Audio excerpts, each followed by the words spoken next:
Hello everyone, welcome back sa aking channel.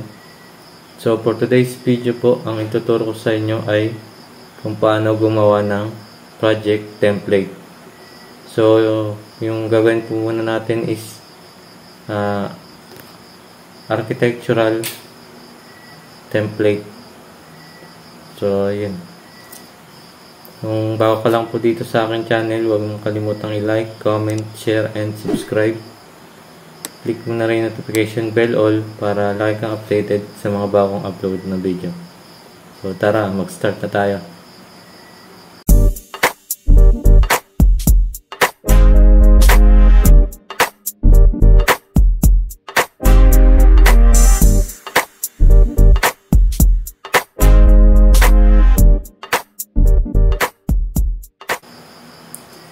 So dito sa software application, so makikita nyo dito yung project.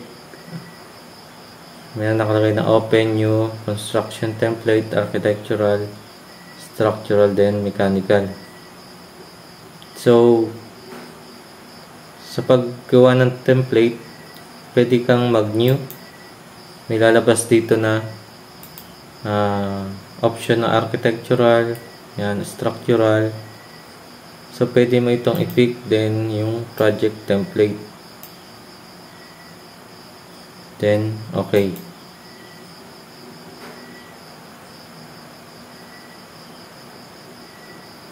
So, yun bali yung template na to is meron na siyang laman. Meron ng level, yung floors sa project browser. May level na siya. Level 2, yan. May site. Then, sa ceiling, merong level 1 din. Level 2. Merong elevation. So, families, yan, meron. Then, groups. So, wala siyang Revit links. So, ang gagawin natin is, nagdadagdag tayo para dun sa gagawin nating project, yung architectural. So, paano gumawa? So, kung dito sa floor plan, mag-a-add ka ng level,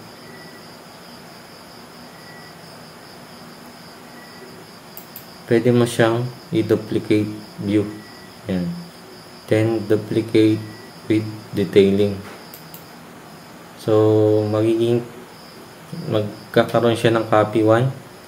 Then, kung ano yung level 1 at magiging same yung kinapi natin yung laman. Parehas. So, pwede nating i-rename siya kung anong gusto nyong pangalan. Then, yun yung additional dito sa template na ito.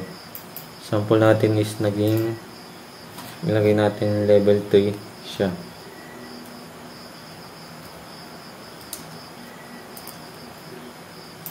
Yan. Or pwede naman pag nag-open ka ng elevation, so pag nag-add ka ng elevation,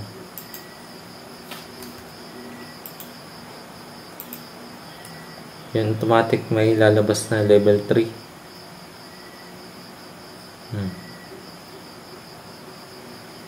Then ganun din sa ceiling. So sa pagdating naman dito sa ibang tools, gaya itong wall, yan. Punta tayo ng plan.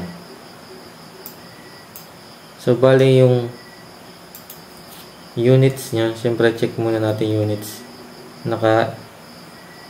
Ano siya, feet, yan, feet and fractional inches. So baguhin natin ng millimeters. Okay. So lahat ng ano niya, gagawin nating millimeters. Yan unit. So bago tayo mag-start na gumawa, kailangan i-set muna natin siya sa millimeters. So ayun guys, kung nakikita nyo naka millimeters na yung ating properties. Ilagay natin sa 1:1. Yan. Then start tayo dito sa nag-set ng another wall. Or punta tayo dito sa architectural tools niya. Punta tayo ng wall. So kung makikita mo sa wall, ito yung laman ng wall. Ayan, meron na siyang mga generic wall, masonry interior. So kung gagawa tayo or magdadagdag tayo ng another wall na based dun sa units, so click lang tayo ng sample natin, it's itong basic wall. So project muna natin basic wall. Yan.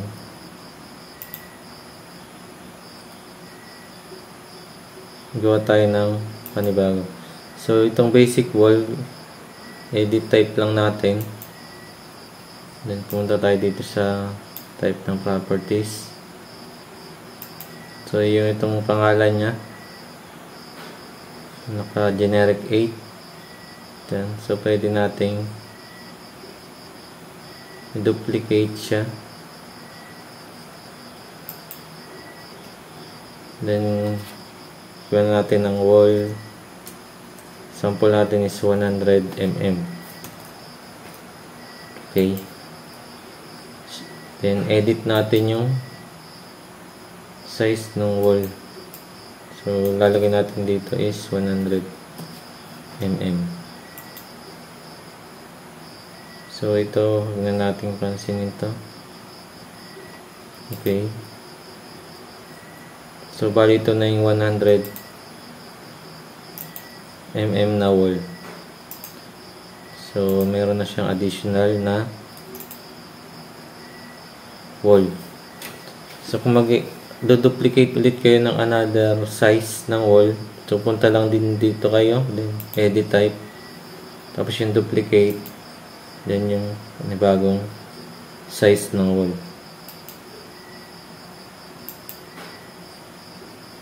So yun, example natin is ito, marami na nating nagawa. O dito sa door may nagawa tayo na iba-ibang type ng door. Then dito sa window, marami din tayo nagawa na type ng window. Siyempre save na natin siya, yung ginawa nating template. Pwede nating i-save as, pwede save. Pag sinave as natin ito, template, lalagay natin dito sa template. Pag save, so ilagay natin dun sa pagkukunan natin. So try muna natin na save as template. Then punta tayo dun sa desktop na lang. Then sa working, dito natin lagay sa tutorial. Dito na lang sa tutorial. Yan, template 1. Save. Then close natin.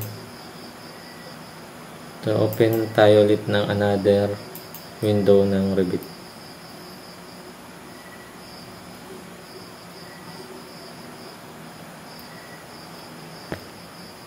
So open na tayo ng template. So open na natin. Punta na tayo sa new. So kung may nagawa na tayong bagong template, punta tayo sa browse.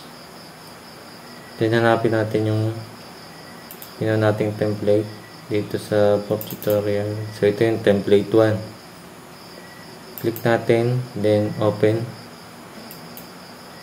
So ito na yung magiging template natin. Then naka-project na siya. Kasi pag gagawa ng project template, ito yung ipipick natin. Pag project na yung gagawin natin, ito. Yan. Tapos kung pipili tayo ng ginawa nating template ay dito. Or dun sa mga folder na tagupunan nyo. Then okay.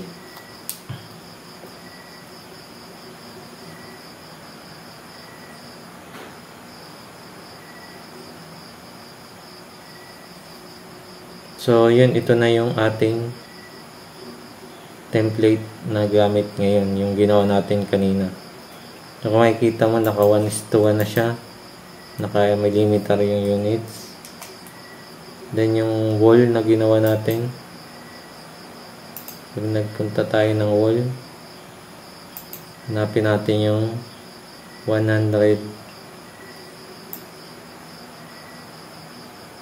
na wall. Yes, so ito yun, oh. So kung magdadagdag lang kayo ng ano yun sa template, so pwede na dito kayo sa pag mag-start na ng Revit. Pwede na kayo dito magdagdag ng mga tools or mga schedule ng wall, door, window, yan. Pwede na dito kayo mag-add. So para dun sa next na gagawin yung project, pwede nyo natin itong gawing template or i-copy. So yun, ganun lang yung paggawa ng template. Kung mapa-structure man siya, yan, structural, mechanical, ganun lang yung paggawa. So yun guys, hanggang dito na lang muna ang ating tutorial. So sa next video natin, papagpatuloy natin yung ating nasimulan sa Revit. So abang lang kayo sa ating i-upload na video. So huwag kalimutang i-like, comment, share, and subscribe. Click mo na rin notification bell all para lagi kang updated sa mga bagong upload na video. Salamat sa panonood. Ingat!